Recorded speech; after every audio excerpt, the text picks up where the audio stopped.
This is Sonic, and you're watching JD Frank 20. If you could change one thing about Sonic Unleashed, what would it be? Oh, that is completely that's an easy one right there. And you're probably saying, what would I change? Get rid of the QuickTime events. Now, I don't know if that's gonna be a possibility, because that would require SEGA doing some fucking actual work. But I'm serious. Get rid of the QuickTime events.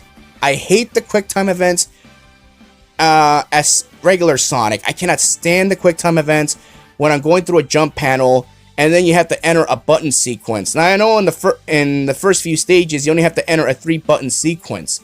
I wouldn't mind it if you're just entering button sequences on using the face buttons, but then now you have to use shoulder buttons, and it's fucking annoying.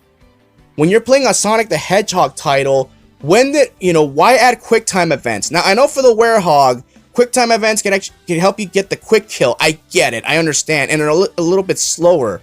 And you could manipulate the QuickTime events by pressing the pause menu, look at the button, press it, and do it over and over again to cheat in a way so you can get the quick kill on a lot of these enemies when you're using the Werehog, especially the Titan enemies, which they take a lot of fucking health to take down, unless you go for the critical attack.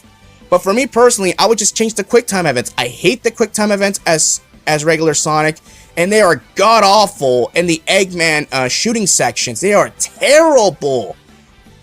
Especially if you're playing the PlayStation version of the game. You do realize that the square button and the circle button for the PlayStation are almost identical.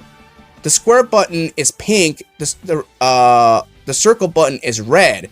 So if you're doing the Eggman shooting level, how the hell are you supposed to tell if that's a circle or a square from a distance when those rockets are aimed at you? You can't. That's why the Xbox 360 version is easier, because not only are the buttons color-coded, but you know what? But they have letters on them. That's why. If you're using a 360 controller, of course they're color-coded. But if you're using an Xbox One controller, the buttons aren't color-coded, but at least you know the layouts. It's a little bit still easier. Now, if the Switch version, if Nintendo were to get a version, it'd be kind of confusing also, because, well, not really. I mean, I guess you could just use the face buttons, but still, you're missing the point here. I cannot stand the QuickTime events, seriously, and that's one of the main reasons I really do not like Sonic Unleashed. The Werehog music is just the tip of the iceberg, people. I can't stand the Werehog music. I hate the fact there's no option to shut it off and just listen to the beautiful orchestral music at night. You always have to listen to that fucking battle theme, and it's fucking aggravating. I can't stand it. It's another reason why I don't really want to rush into Unleash right now. That's why. And also, the story may be great and all, but at the end of the day, the game has so many flaws. The air boost button, the homing attack being on the same button as your regular default boost. So if you try to homing attack chain, you can't spam it, because then you might accidentally air boost or boost off the stage for a cheap death. So we're talking about major fixes here. I would just get rid of the QuickTime events in general. I can't stand them. Now, I know a lot of people are gonna say, well, you really can't get rid of the QuickTime events because they were a thing back then. Back in 2008 through 2010, a lot of these games use QTEs. I get it.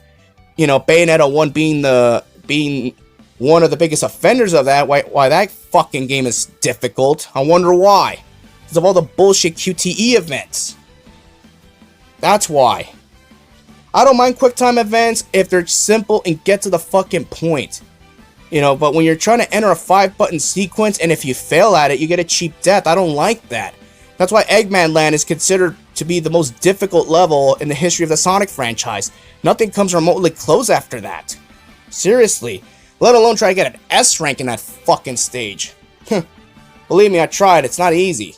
I'm just giving you my honest thoughts. I gotta go. Peace out.